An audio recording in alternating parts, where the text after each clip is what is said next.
Gloria al Señor, gloria al Señor, gloria al Señor, gloria al Señor. Casi que tengo ganas de seguir cantando y adorando, pero tengo que entregarles el mensaje. Prométame que no va a tener apuro para quedarse adorando después, ¿eh? Gracias, hermanos. Si se animan y pueden quedarse aquí. Si nos prenden este aparatito, creo que vamos a estar un poquito mejor. Pueden tomar asiento. Ayer tuvimos un muy lindo momento despidiendo el año con el grupo pastoral y les decía a ellos, ¿sabe? Yo le comparto el mensaje a los pastores así en conversaciones durante la semana, y si durante la semana no estuvo la ocasión, se los mando por WhatsApp cuando el apunte está listo. Pero tengo que decirle lo mismo que les dije anoche a los pastores. Es casi un pedido de disculpas, porque lo que le estoy entregando esta mañana son migajas en realidad. Son migajas. Pero le prometo que vamos a seguir ahondando en esta palabra, profundizando en esta palabra. Gracias, gloria a Dios. Un ángel que lo haga funcionar. Ustedes están bien allí. Nosotros queremos estar tan bien como ustedes, ¿verdad? Queremos estar tan bien como ustedes. En estos días de celebración, especialmente en esta Navidad, la Navidad tiene muchos aspectos de sensibilidad y la gente habla del amor y paz y buena voluntad para con los hombres y cuántas frases que tienen algún fundamento en las Escrituras, aunque aquella frase tan común que escuchamos en el texto bíblico está al revés. No es paz para los hombres de buena voluntad, es una de las interpretaciones, sino que la Biblia dice que hay buena voluntad de Dios para con los hombres. Es el año agradable, es el tiempo que Dios estableció para, es decir, Dios se puso de parte tuya. Esta es la expresión bíblica. Esto es lo que la profecía decía. Dios se puso de parte nuestra. El año de la buena voluntad de Jehová y el día de salvación del Dios nuestro. Aún sí, la gente de buena voluntad es bendecida, por supuesto. No pierda su buena voluntad. Pero estamos hablando de la voluntad del soberano. Pablo dice que le plació salvarnos. A Dios le gustó salvarnos. Él pudo habernos eliminado y haber hecho una creación nueva, un nuevo ser. Pero Dios decidió, Pablo dice, el puro afecto de su voluntad. Nos amó de tal manera que decidió salvarnos, y vaya qué precio, y vaya qué precio. Pero es posible que alguien esté pensando, pastor, se equivocó de fecha, porque no estamos en Semana Santa, estamos en Navidad. Pero permítame hacer este toque de sintonía. En los días de Navidad, por supuesto, regalos, el ding dong dan, el arbolito, las decoraciones, los arreglitos, las campanitas, no pueden faltar, los villancicos, quizás olvidados durante todo el año, pero llega la Navidad y escuchamos ahí del pastorcito, de las ovejas, de las ovejitas en Belén, de los reyes que vinieron del oriente y todo lo que tiene que ver con la historia de algo que de verdad aconteció. Y por supuesto que eso es todo cierto, tiene un factor histórico, espiritual, romántico, poético, que nos hace bien recordarlo, y entre todo ello está el tema de los regalos, la comida, y ahí chao, cuando llegamos a la comida todo el mundo se olvida de todo. Son aspectos de una fiesta, pero lo que siempre me preocupó, o desde que me di cuenta, y yo se lo escuché a eso en una oración de mis padres, una noche una noche buena en casa. Yo escuché la oración de mis padres pidiéndole perdón al Señor por tantos detalles que uno cuidaba, olvidándose del principal motivo de esa fiesta, que es recordar su llegada a esta tierra. Y lo que quiero hablarte es, ¿quién es el que apareció en Belén? ¿Quién es el que apareció ahí? ¿Qué es lo que vino a hacer? ¿Qué es lo que está haciendo? ¿Qué costo tuvo llegar a Belén? ¿Qué costo? En el cumplimiento de las profecías había sido dicho desde la antigüedad que el Salvador nacería en ese lugar. Y tal cual el Padre lo vino anunciando a través de las profecías, Dios lo cumplió perfectamente, porque algo que necesita el ser humano, algo que necesita, sean evidencias que le hagan ver que Dios está con él. ¿O no es así? Todo ser humano necesita evidencias de que Dios está con él. Y aún así, con todas las evidencias que Dios está con nosotros, nosotros seguimos distraídos. Pero el Señor cumplió tal cual las profecías habían sido dadas desde la antigüedad. Y creo que tenemos como más responsabilidad nosotros de entender las profecías que los que las recibieron en aquel tiempo de oscuridad, de distancia, porque ellos estaban oyendo palabras de un Salvador que vendría. Se les alentaba la fe para aguardar, para esperar la llegada del Redentor. Nosotros vivimos 2000 años después que el Redentor vino. Y se espera de nosotros mayor comprensión y mayor consagración y mayor dedicación al Señor. Así que tiene que ver con la Navidad. Está bueno todo lo que preparamos, las fiestas, los regalitos, las alegrías, los abrazos, las reconciliaciones. Yo creo que hay gente que si no existiera la Navidad no se reconciliaría nunca. Pero la Navidad es esa etapa donde la gente se sensibiliza y aún los malos se vuelven buenos. Algún cachito de luz ahí, un poquito. Y algunas reconciliaciones son verdaderas, otras son protocolares. Qué bueno que se den las reconciliaciones verdaderas, las genuinas. Todo ese entorno que es maravilloso, es lindo, es agradable, muy agradable. Pero no tenemos que olvidar con quién tiene que ver. ¿Quién es el que apareció en Belén? ¿Quién es el que nació en ese pesebre? Y nada mejor que ir al libro de Apocalipsis. Había pensado solo en un versículo, pero vamos a leer Apocalipsis 1 desde el versículo 4, porque Juan escribe estas palabras en una instancia muy diferente a como escribió los evangelios y muy diferente a como escribió las epístolas. Pese que Juan tiene una comprensión muy amplia del Señor por la cercanía que tuvo como uno de los discípulos y como uno de los apóstoles, alguien que estuvo con Jesús en momentos muy, muy puntuales, como haber estado en Getsemaní, como haber estado en el Monte de la Transfiguración, como haber estado aquella madrugada que apareció Nicodemo. Juan estuvo al lado de Jesús evidentemente en muchos momentos, así que Juan tenía una comprensión mayor.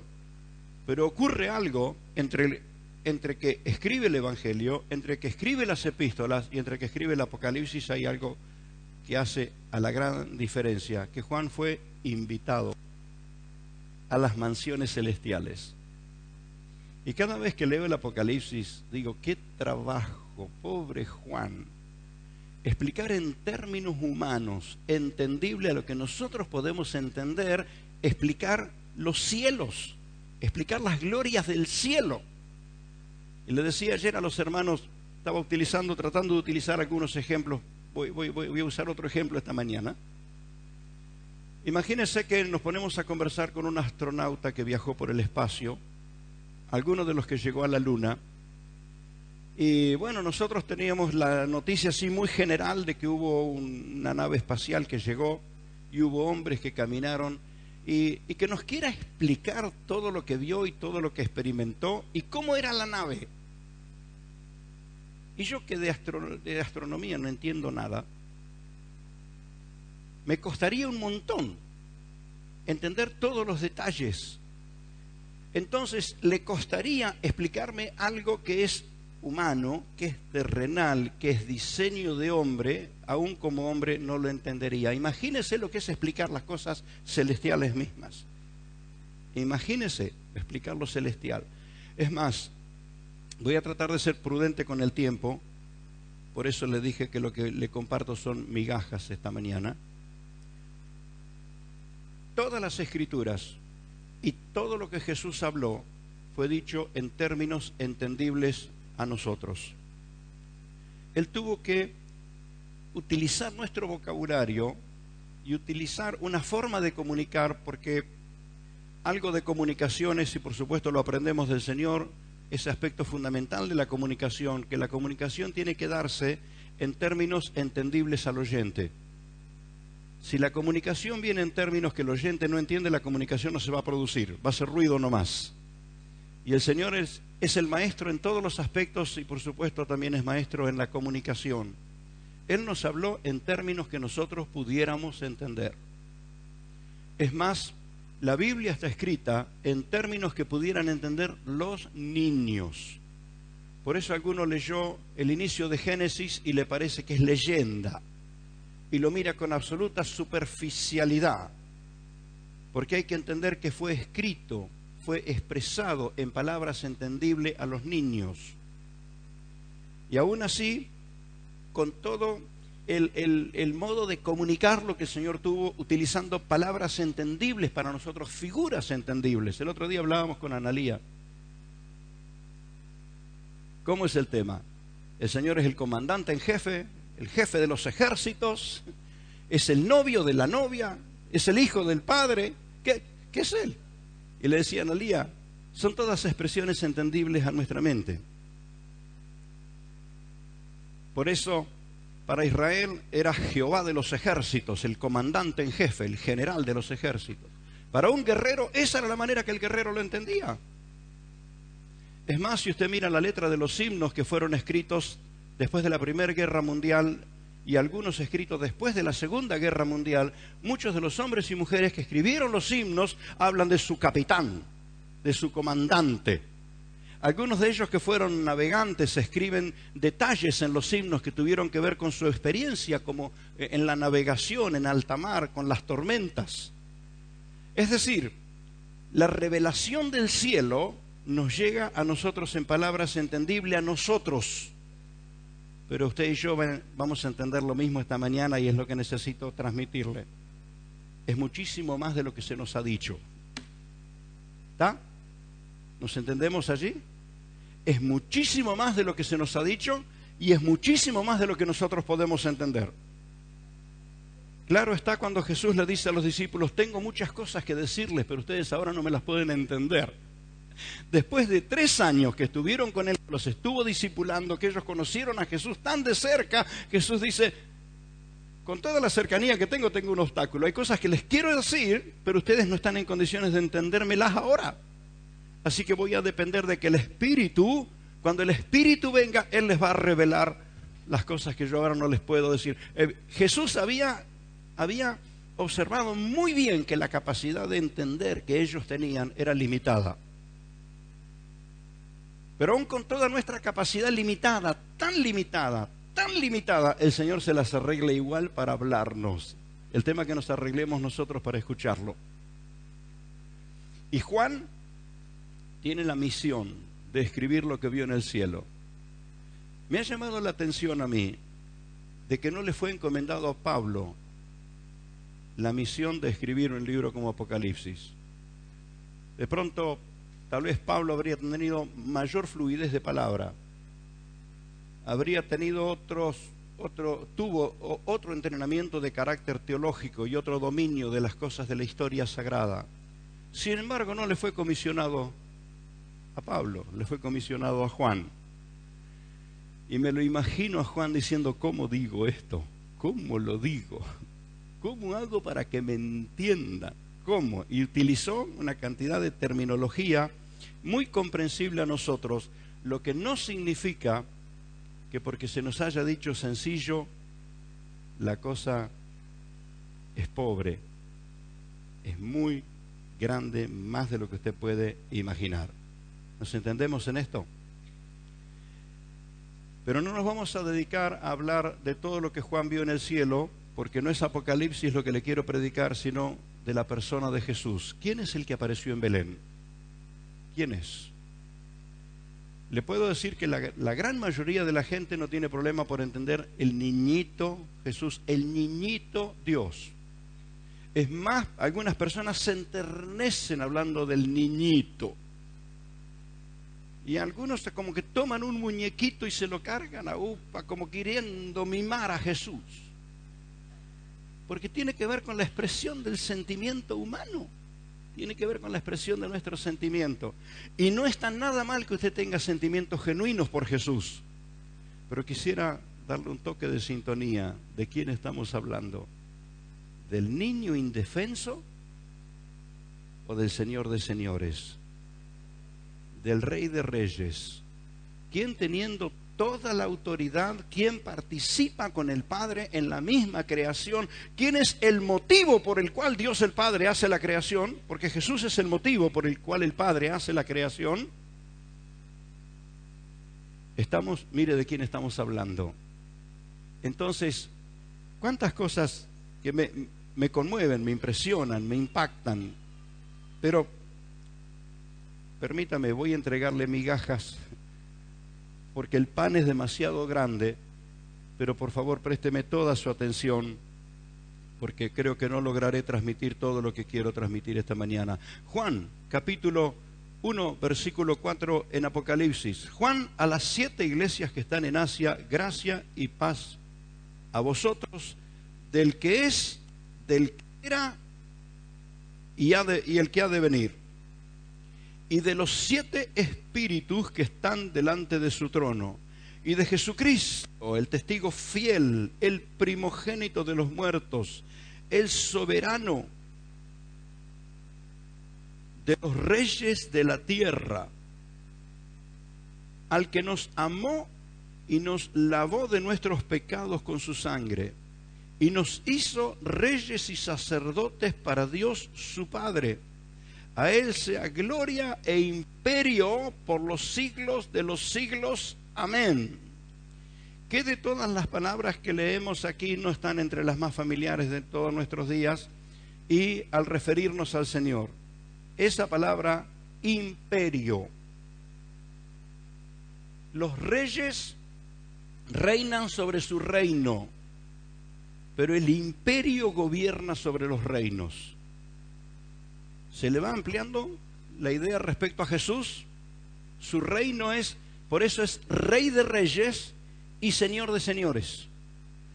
Todos los reinos se sujetarán a Él.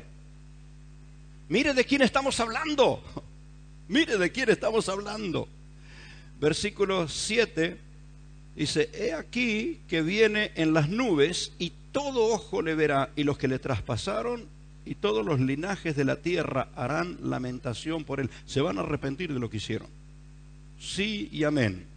Mire lo que dice Jesús de sí mismo: yo soy el alfa y la omega, el principio y el fin, dice el Señor, el que es, el que era, el que ha de venir. Y dígalo conmigo la última palabra que usted va a leer ahí. ¿Quién es? El Todopoderoso. Gloria a Dios. Dígalo conmigo otra vez. El Todopoderoso. Ese es tu Señor. Ese es tu Salvador. Ese es quien descendió del cielo para redimirte. El Todopoderoso. Gloria a su nombre. Oh, bendito Señor. Gloria a Dios. ¿Puede entender de quién estamos hablando? Cuando Jesús en Juan capítulo 17 dice: Padre, cuánto anhelo esa gloria que tuve contigo antes que el mundo fuese. No nos entra en la cabeza de qué se despojó para venir a redimirnos. No nos entra en la cabeza. Por eso tenemos gran dificultad para entender quién es nuestro Señor, nuestro Salvador, nuestro Rey, nuestro dueño. Porque quiero decirte que no sos dueño del cuerpo que estás usando. El mundo cree que es dueño. Mi vida es mía y hago lo que yo quiero. Si Dios no te da el aire, anda a fabricarla para poder seguir viviendo.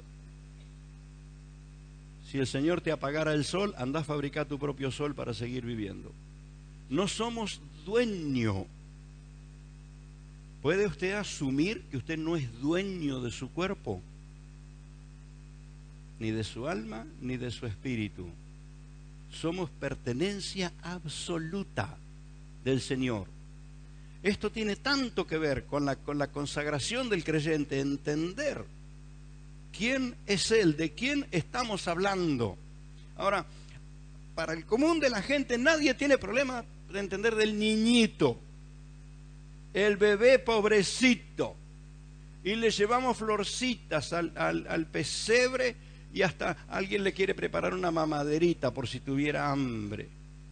Y un poquito de perfumito. Le quiero aclarar que el pesebre no tenía ningún olor a perfume. Ahí dormían los animales. Entonces hay todo un aspecto romántico, sentimental, poético, lindo, muy agradable, pero todavía no es ni la más mínima sombra de aquel de quien estamos hablando. Los religiosos de Israel no se dieron cuenta quién era el que había nacido en Belén, pese que por siglos y siglos y siglos las profecías estuvieron hablando de quién venía. En algún modo Herodes estaba enterado y estaba como al acecho. Pero hombres de lejanas tierras, que ni con precisión se sabe de qué ciudad del mundo eran, pudieron observar que hasta los mismos astros, las estrellas, el cielo mismo, estaba señalando la llegada del Señor. Para la mayoría de los cristianos se quedaron con el bebé, con el niño, muy sensible, inocente, qué ternura, ay, mi amor. Así dicen las hermanas, ¿no? Mi amor. Casi que me sale como Susana, ¿no?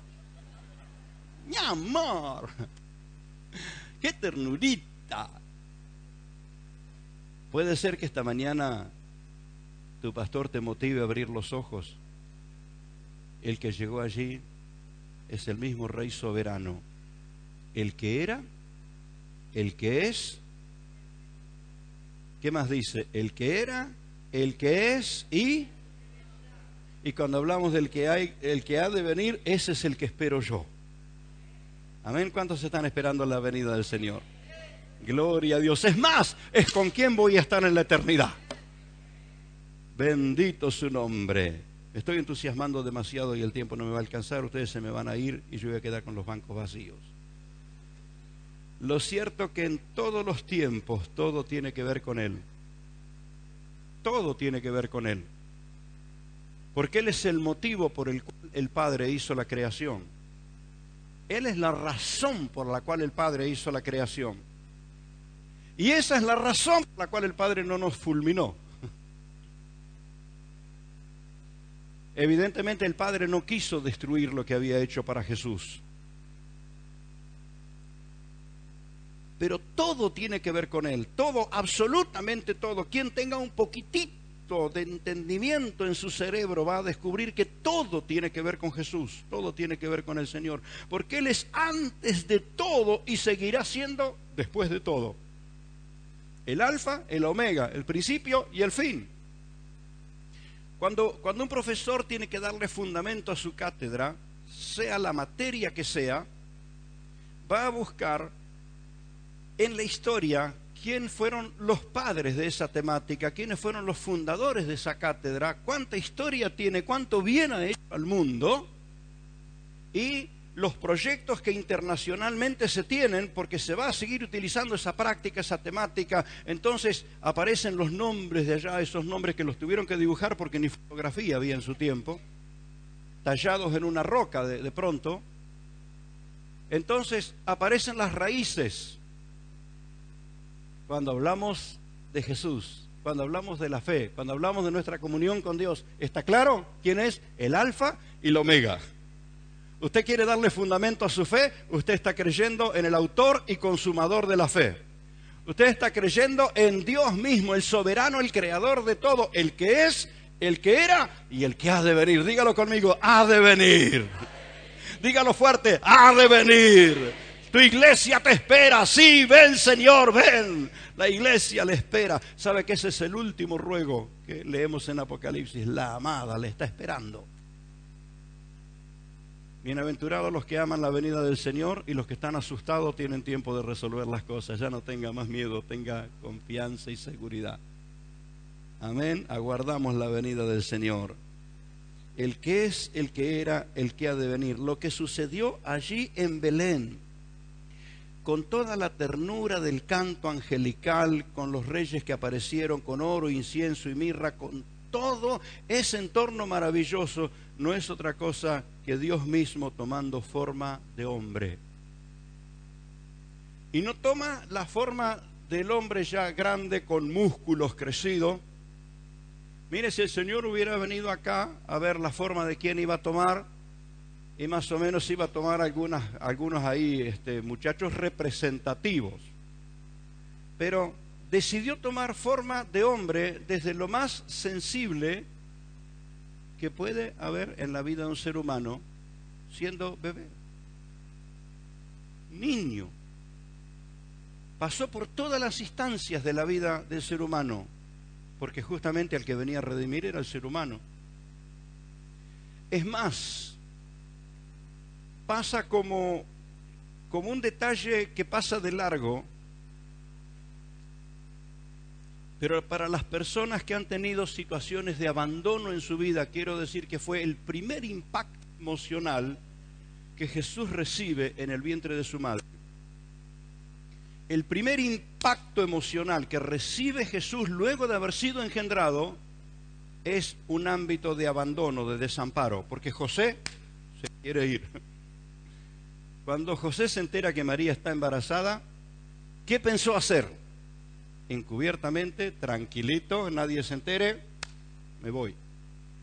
Así que en el ámbito del hogar había una sensación de desamparo. Así que las personas que han vivido eso, quiero decirle que Jesús los comprende perfectamente. Todas las instancias en la vida de una persona van a encontrar comprensión en Jesús. Nace como niño siendo el Señor. Entra en Jerusalén montado en un burro, siendo el rey. Él podría entrar en un caballo imponente, hacerse anunciar con trompetas. Sin embargo, en el modo más sencillo y humilde. Entonces, ¿qué es lo que pasó? La gente tenía una figura en su mente y Jesús no vino para satisfacerle la figura que tenían en la mente las personas, porque ellos esperaban un rey que los librase del yugo de los romanos.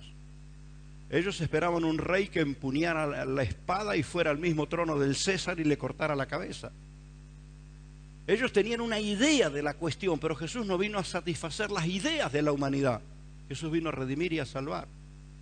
Una sola idea Jesús tuvo en claro, la idea del Padre, de redimirnos, de salvarnos. Así que vino y asumió nuestra naturaleza para darnos la suya. Y no tenemos dudas, los creyentes, no tenemos dudas de que Jesús asumió nuestra naturaleza. Las pruebas son evidentes. Tomó forma de hombre siendo niño. Tuvo que ser alimentado, criado, cuidado, llevado en brazos. Tomó forma de hombre, asumió nuestra naturaleza, y tan claro lo dicen las Escrituras, que Él asumió nuestra imagen. Pero quisiera que de la misma manera pudiéramos entender para qué la asumió. Fue para darnos a nosotros su imagen. Por esto Pablo dice, el desafío de la predicación del apóstol es hasta que Cristo sea formado en los creyentes. Entonces el Señor asumió nuestra naturaleza para darnos su naturaleza. Si usted lucha contra el pecado en su propia naturaleza, será un buen religioso sufriendo y padeciendo. Si usted lucha en la naturaleza de Cristo, el todo lo puedo en Cristo que me fortalece, usted será un cristiano victorioso. En el poder del Señor. Esto es lo que sucedió. Él vino a tomar nuestra imagen para darnos su imagen. Bienaventurado el que comprende esto. Él vino para devolvernos al Padre. Y quisiera, a ver si tengo aquí algo como ilustrarlo. No tengo ningún matrimonio acá arriba. Voy a ilustrarlo en palabras. Présteme mucha atención. A ver, voy a bajar ahí, con la ventaja de que el micrófono me ayuda. Vení. Independientemente a que varón o mujer, mujer o varón. Pero suponga aquí que el hermano Gaglio se va de la casa. Y se escapa de la casa. Vamos, hace unos pasos para allá, se escapó de la casa. Y Claudia lo quiere. Dice, lo perdí. A ver, necesito un redentor. Un salvador. Dale, vení vos, vení. Salí a correrlo y buscarlo. A ver si es fácil traerlo. Lo tiene que taclear, ¿vieron? Y no es fácil traerlo. Se le revela, se le retoba. Tiene que traerlo, tiene que amansarlo. ¿Para hacer qué? Para traérselo de vuelta a su dueña. ¿Está bien? ¿Está bien dicho? A su dueña. Ahí está, logró el éxito. Lo buscó para devolvérselo a quien le pertenece. Le pertenece, ¿cierto? Ya con cuántos años de derecho. Con 2 certificados vivos y todo. Aparte de los anillos, la firma, todo eso. Hay 2 certificados caminantes.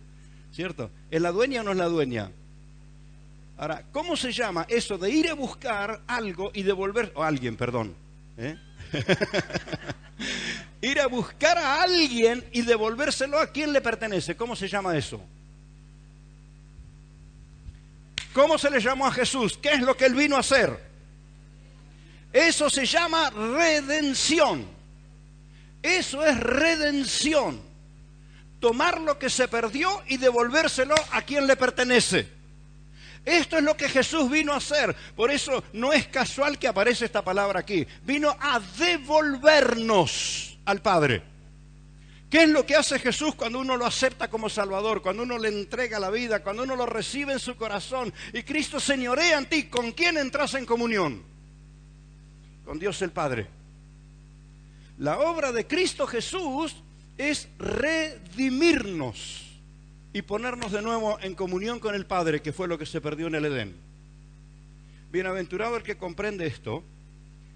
De pronto comprendemos las palabras, comprendemos la figura, comprendemos la ilustración, pero si usted sigue meditando y orando sobre esta verdad, usted va a empezar a comprender la dimensión que eso tiene.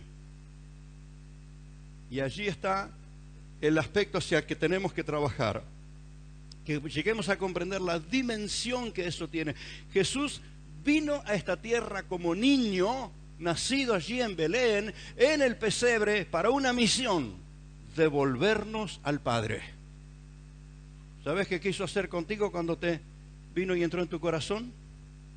Devolverte al Padre, a tu verdadero dueño, al que decidió crearte. Esa es la labor de Jesús, ese es el cometido del Señor. Vino para revelarnos las verdades divinas y utilizó figuras muy entendibles a nosotros. Que un padre tenía 2 hijos y uno de ellos fue rebelde y se fue. La llamada parábola del hijo pródigo. Y Jesús utilizó muchísimas parábolas para poner en términos humanos y en figuras humanas lo que estaba sucediendo en ese ámbito celestial. ¿Qué pasó con la mayoría? Nos quedamos con las figuras humanas. Nos quedamos con el plano humano. Lo filosofamos, lo discutimos, lo cantamos. Nos quedamos allí. Pero lo que Jesús estaba haciendo era tratar de abrir nuestro entendimiento para que comprendiéramos las cosas celestiales. A un hombre como Nicodemo, maestro de la fe para su pueblo, Jesús le dice estas palabras: si te explico las cosas terrenales y no las entendés, te lo explico con términos terrenales y no lo entendés. Porque cuando le dice a Nicodemo, te hace falta nacer de nuevo, este hombre grande se pega un susto bárbaro y dice, ¿qué? ¿Tengo que entrar otra vez en el vientre de mi madre y volver a nacer? No, Jesús, eso no es posible.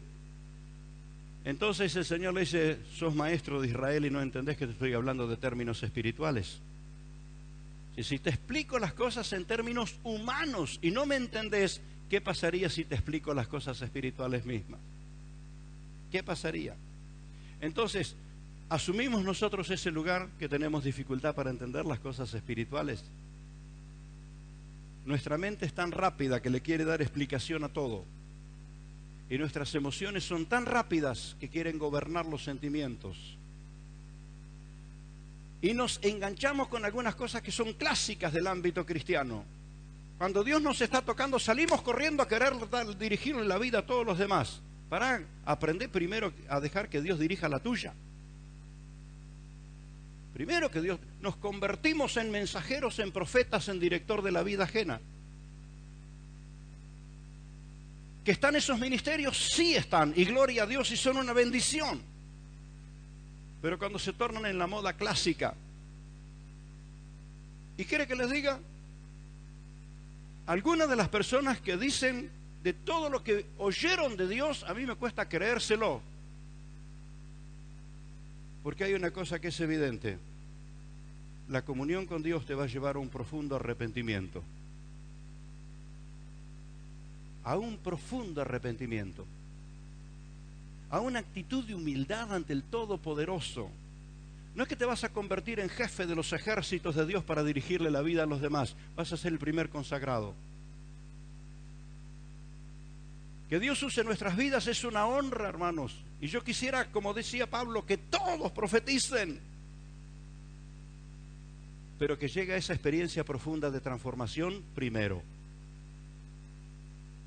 ¿Nos entendemos? Que llegue primero esa vida de transformación. De un corazón sensible para Dios. Un corazón humillado delante del Señor, sin ningún tipo de altivez. Ahora, voy a decir por qué muchas personas se confunden en esa manera. Porque nuestra mente es muy rápida. Enseguida elabora ideas. Nuestras emociones son explosivas. Enseguida generan sentimientos. Menos mal que Dios nos dejó su palabra para que nos ajustemos a ella. Y el modo en que crecen los creyentes sanos y con buen equilibrio, mi hermano, usted tendrá 1000 cosas que criticar de las iglesias y de las congregaciones, pero Dios ha establecido que crezcamos en medio de congregaciones. Pues yo me alimento por internet, yo soy discípulo de tal. Quizás no lo vio jamás en la vida. Quiere decir que lo virtual también se ha metido en la vida espiritual. ¿Sabe? Algunos jugadores de fútbol por la pantalla son geniales haciendo goles. Salen a la cancha y enseguida hay el menor rasguño, ya están por el suelo. Así sucede con los creyentes que son virtuales. Me alimento de la pantalla, me alimento de la grabación, me alimento. Aquellos grandes apóstoles, mire cómo tuvo que hablarle Pablo a la gente, porque eso ya existía. De los admiradores de los que están a la distancia y no seguían a los que estaban de cerca. Pero gracias a Dios por los que siguen a sus pastores, los que siguen a sus hermanos, los que siguen a sus consejeros, los que han descubierto dónde tienen el buen ejemplo y siguen sus pisadas. Aunque no seamos perfectos, pero el ámbito en el que Dios ha decidido que crezca el creyente es en el ámbito de la iglesia. Y usted me dirá, ¿y qué pasa con el pobre hermano que está a la distancia o está en países donde no hay iglesias, donde no hay congregaciones? Pregúntele si puede, ¿cuánto desearían ellos estar entre medio de una congregación? ¿Cuánto anhelarían ellos cantar las alabanzas al Señor con sus hermanos? ¿Cuánto anhelarían ese abrazo, ese saludo, ese cariño, eso tan glorioso que hay en la comunión de los santos? Jesús vino para revelarnos las cosas divinas. Y el mayor obstáculo, ¿sabe cuál es? Usted me dirá, el diablo y sus ayudantes. Y el mejor ayudante que tiene el diablo es nuestro ego. El mejor ayudante que tiene es nuestro ego. Quiere decir que el principal problema somos nosotros para entender las cosas espirituales, las cosas divinas. Porque el ego tiene la tendencia a ensoberbecerse, no a humillarse. Por eso Jesús dijo, bienaventurados los pobres en espíritu, refiriéndose a los que se saben humillar. Porque de ellos es el reino de los cielos. Ellos se convierten en poderosos. Amén. Gloria al Señor. Él vino para revelarnos las verdades divinas, lo que nadie había visto jamás. Vino Jesús a revelárnoslo. Él vino a pagar el precio del rescate. De pronto es lo que más comprendemos, es lo que más predicamos. Esto es la esencia del Evangelio. Si no hubiera habido un precio pagado, si no hubiera habido un rescate pagado, seríamos excelentes seguidores de un modo religioso, pero no nos cambiaría la vida. Lo que nos cambia la vida es que cuando aceptamos a Cristo somos perdonados de nuestros pecados y somos limpiados de nuestros pecados, y es limpiada nuestra mente, es limpiado nuestro corazón, es limpiada nuestra conducta, es limpiada nuestra vida, y nos orientamos diferente a causa de que su sangre me ha limpiado. Jamás olvidaré que tu sangre me limpió. Ahora, pastor, no estamos en Semana Santa, estamos en Navidad. Te pregunto, ¿qué vino a hacer ese que nació en el pesebre? ¿Quién es y qué vino a hacer? Vino a esto. Vino a revelarnos las verdades divinas, vino a revelarnos lo que ojo humano no había visto, y vino a pagar el precio por nosotros. Porque no había nadie que podía pagar el precio por nosotros. Y vino a hacer algo más. Eso que vivimos gloriosamente todos los días. Vino a enviarnos al Espíritu Santo. Cuando llegó el final de su ministerio terrenal y le dijo a los discípulos: yo me voy, muchachos, me voy con el Padre otra vez. Ellos, por ese apego lógico, emocional que uno tiene, y por supuesto por la figura que era el Señor para ellos, les daba tanta seguridad, y les había dado dirección a gente que por sí mismo vaya a saber dónde habrían andado, pero caminando con Jesús su vida tuvo dirección. Ellos se entristecen porque Jesús les dice: yo voy con el Padre, y se cierran tanto al aspecto emocional que no entienden cuando Jesús dice: ustedes van a hacer cosas mayores. ¿Por qué dice Jesús ustedes van a hacer cosas mayores? ¿Por qué? Porque yo voy con el Padre. ¿Qué significa que Jesús fuera con el Padre? Es que sus discípulos harían cosas mayores. Las cosas mayores que ustedes van a hacer es en razón de que yo me voy con el Padre. Ellos lo querían retener a Jesús. Y les dice: si yo no me voy, el Espíritu Santo no viene. Así que es necesario que yo me vaya, y más allá de que si lo dejaban ir o no, se fue igual. Ellos lo estaban mirando cuando se fue. Y pocos días después descendió el Espíritu Santo tal como había sido prometido. Nosotros tenemos un gran respeto y una gran admiración por todo el antiguo tiempo, por todo el ministerio profético que tuvieron aquellos hombres y mujeres que les tocó trabajar con el cielo cerrado en medio de la incredulidad, sin tener modelos de fe, y escribiendo. Todos los que escribieron bajo persecución, y ninguno de ellos, le aseguro, tenía una máquina de escribir, ni una computadora, ni un celular. Todos ellos tuvieron que hacerlo con métodos antiguos, y no solamente proteger sus vidas, sino proteger lo que habían escrito. ¡Qué trabajo impresionante! Nosotros somos algo así como permanentes admiradores de lo que sucedió allí en la antigüedad, y podemos estar descuidando este aspecto con el que Dios nos ha honrado. Su Espíritu vino y está en nosotros. Y esto es lo que hizo Jesús, el niño de Belén. Estos días, cuando usted escuche, en estas horas, cuando usted escuche hablar a la gente del niño de Belén, diga: qué maravilloso ese niño. ¿Vos sabés quién era? Y te van a decir: el niñito Dios. Decirle: ¿sabés quién es? El creador de todo, el Rey de Reyes, el Señor de Señores, el que era, el que es y el que ha de venir. Ese es el que nació en Belén. ¡Gloria a Dios!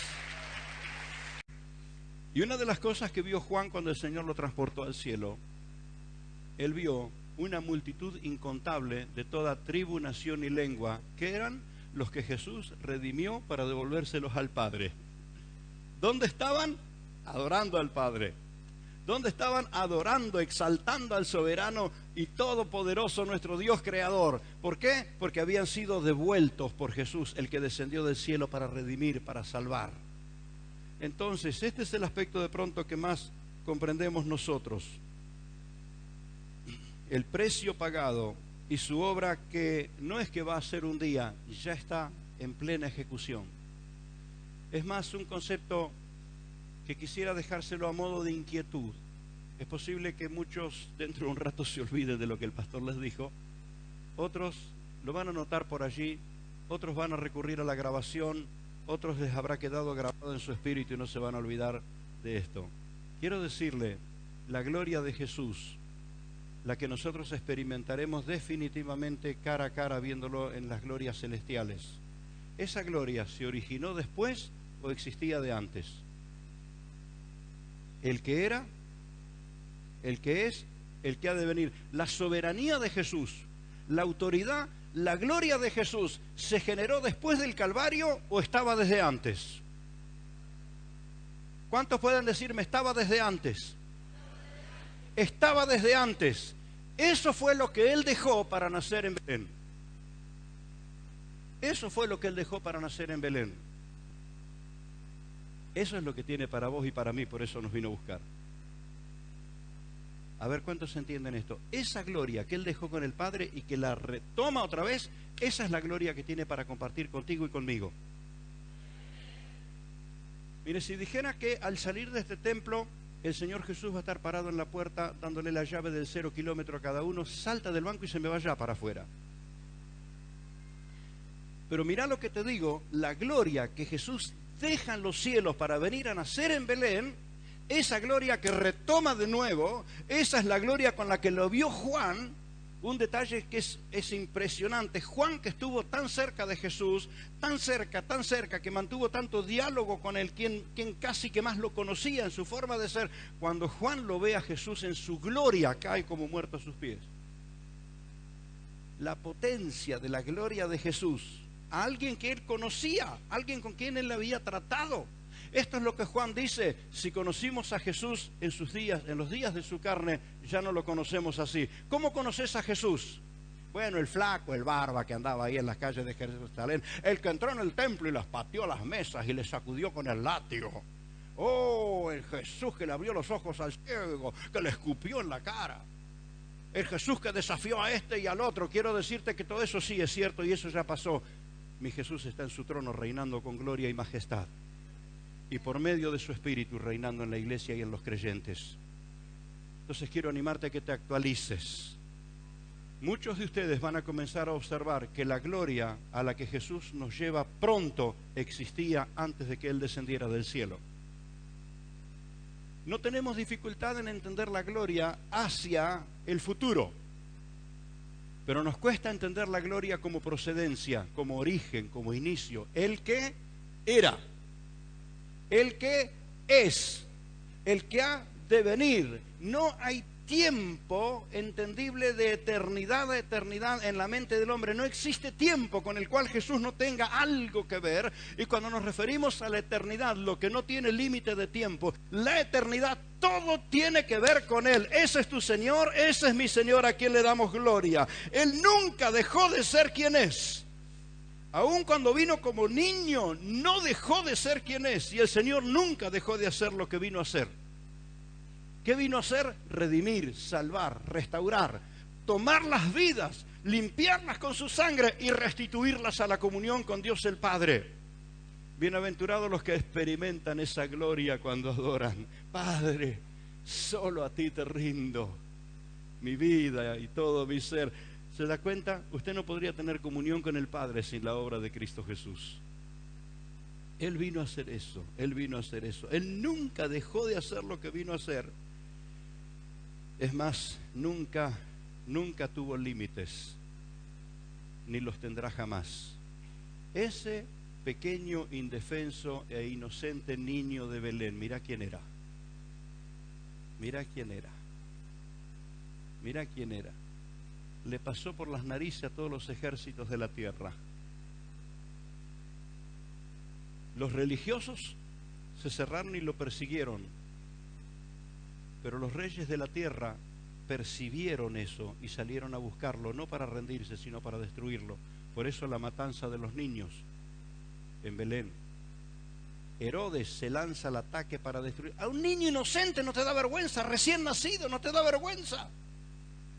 Manda a matar a los niños, porque el diablo sintió que su trono se le sacudió. Y no estaba sintiendo algo falso, fue lo que le pasó tiempo después. Fue lo que le sucedió tiempo después. Mi hermano, ese es al que vas a recordar en la fiesta de estos días. Ese es el que tiene que reinar en tu corazón. Ese es a quien le pertenece no solamente tu cuerpo, tu mente, tu espíritu, le pertenece hasta el aire que respiras segundo a segundo. Es el dueño de todo, el soberano del cielo y de la tierra, el que era, el que es, el que ha de venir. Así que yo quiero invitarte otra vez a decir: Señor, soy la ofrenda que entrego esta mañana a ti. quiero levantar a ti mis manos, quiero levantar a ti mi voz, ofreciéndote mi vida, ofreciéndome. Señor, consagro mi corazón, mi mente, cuido mis pensamientos, cuido mis sentimientos, cuido mis manos, cuido mis hechos, cuido mis palabras, porque quiero honrarte. Pido la gracia, el poder, la fuerza del Espíritu Santo. Divino Señor, este pueblo te pertenece a ti. Cada hombre, cada mujer, cada joven, cada niño te dice esta mañana: Señor, mi vida te pertenece a ti.